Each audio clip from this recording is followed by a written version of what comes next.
শারীরিক হয় কি বলবো, বুঝতেই পারছেন। শারীরিক ভাবে ওর সাথে আমার থাকা উঠা বসা হয়, কিন্তু আমার স্বামী সব জানতো। যাই না শুই নাও উনি কিছু বলতে পারতো না, কারণ সে আমাকে সেই সুখটা দিতে পারতো না, সে চাহিদা মিটাইতে পারতো না। তো ওর বন্ধু আসে যায়, ওর বন্ধুর সাথে আমি থাকি, আমার চাহিদা আমি মিটাই। আমার স্বামী অফিসে যায়, অফিস থেকে বাড়িতে আসে, জাস্ট ওনার সাথে আমার শুধু রাত্রে ওনার সাথে আমি থাকি। কিন্তু ওনার সাথে আমার কিছু হয় না, কারণ উনি জানে উনি আমার সাথে কিছু করতে পারবে না, উনি আমার চাহিদা মিটাতে পারবে না। তো উনি সবকিছু জেনে বুঝেই তার বন্ধুর সাথে আমার ফ্রেন্ডশিপ করায় দেয়, নিজের থেকেই বলে যে তুই আমার ওর সাথে সম্পর্ক রাখ, আমি তোদের কিছু বলবো না। তখন আমিও মনে একটা সাহস পাইলাম, যে জায়গায় আমার স্বামী নিজে আমাকে বলছে, তাহলে তো আমার কোনো সমস্যা নেই। তো সেই অনুযায়ী মনে করেন আমার স্বামীর উছিলাই আমি আমার একটা ভালো ফ্রেন্ড পাই। ও আমার একদিক দিয়ে ভালো ফ্রেন্ড, একদিক দিয়ে আমার দেহর জ্বালা মিটাইতে পারে, ওর সাথে আমার সব হয়। জাস্ট আমি আমার শুধু উনি মিথ্যা কথা বলবো না, উনি আমার সব কাজেই আমার সাথে উৎসাহ দেয়, আমাকে ভালোবাসে, ভালো পায়। কোনো পুরুষ পারবে না তার বউকে তার বন্ধুর হাতে তুলে দিতে, কিন্তু আমার স্বামী সেটা পারছে। কারণ উনি জানে যে আমি যে মেয়েটাকে বিয়ে করে নিয়ে আসছি, ওর চাহিদা পূরণ না করতে পারলেও আমার সংসারে থাকবে না। সেজন্য আমি যাতে ওনার কাছে থাকি, ওনাকে ভালোবাসি, সেজন্য সে সব কিছু মেনে নেয়। আসসালামু আলাইকুম, সবাই কেমন আছেন? আশা করি ভালো আছেন। আমি আপনাদেরই বোন, মেয়ে, কারো মা, এরকম কিছুই। এখন আমি আমার জীবনের একটা গল্প আপনাদের বলতেছি। গল্পটা হয়েছে আমার স্বামীকে নিয়ে, আর আমার নাম হয়েছে ইয়াসমিন, আর আমার বাড়ি হয়েছে নোয়াখালী, আমি থাকি ঢাকায়। তো এখন যে গল্পটা বলবো সেটা আমার স্বামীকে নিয়ে।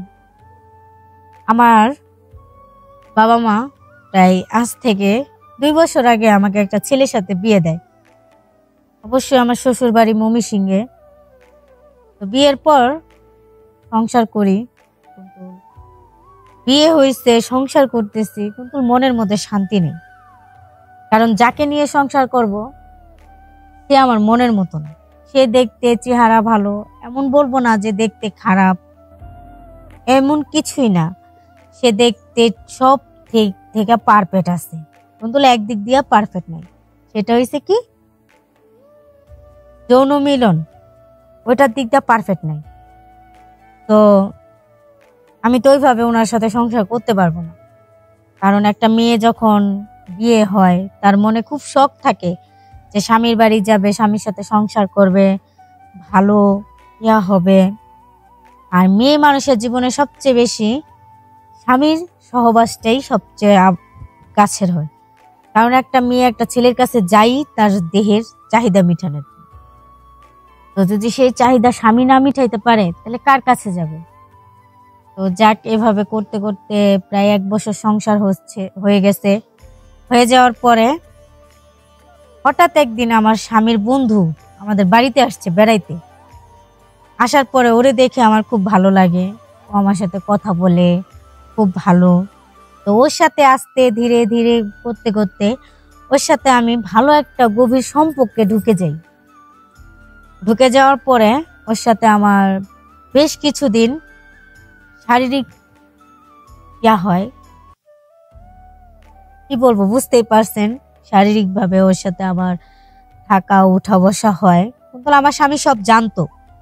যাই না শুই নাও উনি কিছু বলতে পারতো না, কারণ সে আমাকে সেই সুখটা দিতে পারতো না, সে চাহিদা মিটাইতে পারতো না।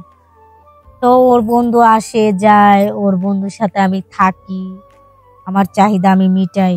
আমার স্বামী অফিসে যায়, অফিস থেকে বাড়িতে আসে, জাস্ট ওনার সাথে আমার শুধু রাত্রে ওনার সাথে আমি থাকি, কিন্তু ওনার সাথে আমার কিছু হয় না। কারণ উনি জানে উনি আমার সাথে কিছু করতে পারবে না, উনি আমার চাহিদা মিটাতে পারবে না।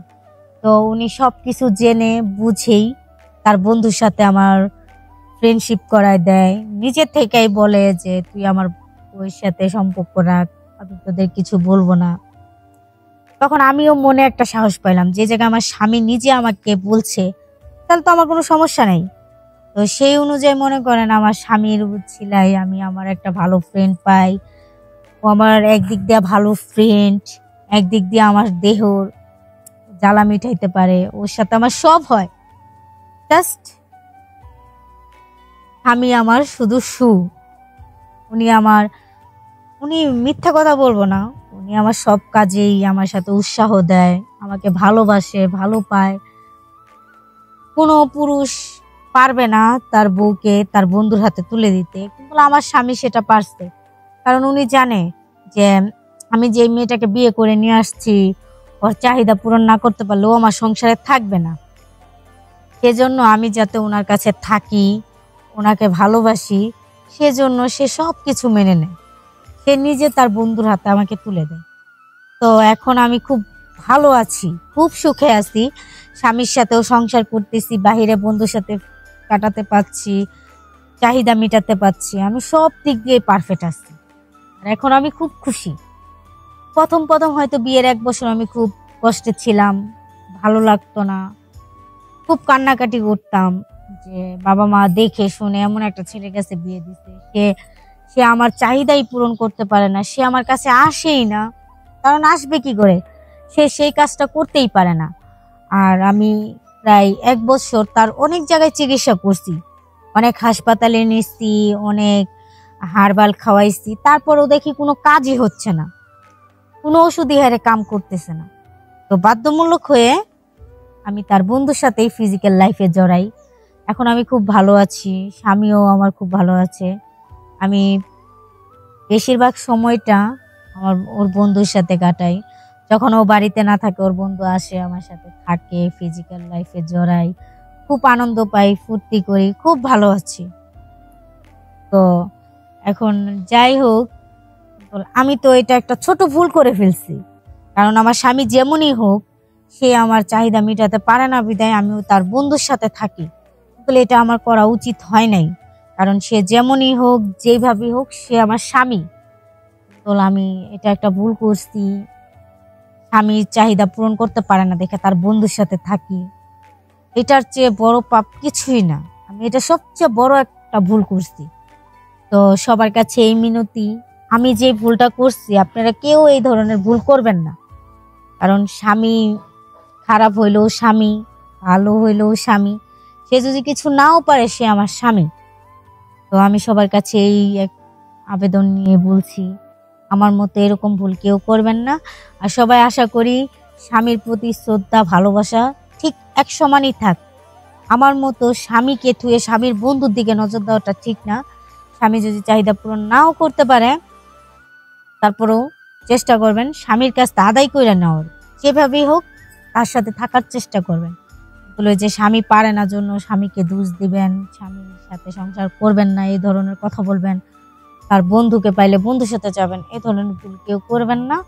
তো সবার কাছে আমি এই গল্পটা বললাম, সবাই আমার জন্য দোয়া করবেন, সবাই ভালো থাকবেন, আল্লাহ হাফেজ। আর আমার জন্য সবাই দোয়া করবেন, সবাইকে বলি। আর আমার ভিডিও যারা যারা দেখবেন তারা সবাই অবশ্যই লাইক, কমেন্ট, শেয়ার করে দিবেন। আর সবার কাছে আশা করি অবশ্যই ভিডিওটা দেখবেন। তো আল্লাহ হাফেজ, সবাই ভালো থাকেন। এই পর্যন্তই শেষ।